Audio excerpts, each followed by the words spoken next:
మీరు విన్నారా? మేడం చెప్తారు మేడం. భగవంతుడు చూసుకుని వచ్చారు కదా, ఈ మూడు నామాల మధ్యన బుద్ధి స్వరూపం, పరమాత్మ స్వరూపం, జ్యోతి స్వరూపం. మన ఆత్మకు తండ్రి, సృష్టిలో సర్వాత్మక తండ్రి. ఇంట్లో జ్యోతి వెలిగించుకుని ఏ పూజ చేయడం ఆ జ్యోతి రూపం పరమాత్మ స్వరూపం. మనకి ఇద్దరు తండ్రులు. ఇంట్లో శరీరం అనుకుంటే ఇది మన ఆత్మకు తండ్రి.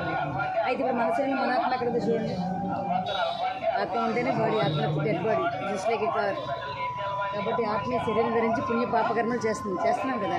పుణ్యకర్మ చేస్తున్నాం, శాంతి సుఖం అనుభవిస్తున్నాం. పాపకర్మ చేస్తున్నాం, దుఃఖం బాధ వస్తుంది. ఆ తర్వాత ఎవరికి ఇస్తుంది? ఓ గాడ్ అంటున్నాం. కాబట్టి ఈ దుఃఖాలు దూరం అవ్వాలంటే, మన పాప ప్రక్షాలు జరగాలంటే భగవంతుడు ఏం చెప్తున్నాడంటే, మీ ఆత్మస్వరూపంతో తండ్రి శివపరమాత్మను తలుచుకుంటే చాలు. మన యథార్థ రూపంతో ఆయన యథార్థ రూపం స్మృతి చేయమంటున్నారు. మనం ఎంతెంతగా స్మృతి చేస్తాం అంతనే మన తల మీద పాపబారులు కట్ అయ్యి శాంతి సుఖ వానంతో పాటు ముక్తి జీవన్ముక్తి పొందుతాం. ఎందుకంటే ఆత్మగా వచ్చి మన ఆత్మగా ఆయన దగ్గరికి వెళ్ళాలి. ఈ పాప ప్రక్షాళన మార్గం ఆయన తెలియజేస్తున్నారు. 2 రకాల ఆప్షన్ ఇచ్చారు. కర్మ అనుభవించి వస్తావా, లేకపోతే నా స్మృతి ద్వారా వస్తావా అని అడుగుతున్నారు. What ever it maybe, as you wish మనకే వదిలేశారు. కాబట్టి ఆయన తలుచుకోవడం ద్వారా వెళ్తే మనకి నెక్స్ట్ మంచి జన్మ ఇస్తారనమాట. కాబట్టి చుట్టూ తిరిగి ఆయన దగ్గరికి వెళ్ళాలి. కాబట్టి నా ఆత్మస్వరూపం ఆత్మతండ్రి శివ పరమాత్మను తలుచుకోమంటున్నారు. దిస్ ఇస్ కాల్డ్ రాజయోగం భగవద్గీత. మరి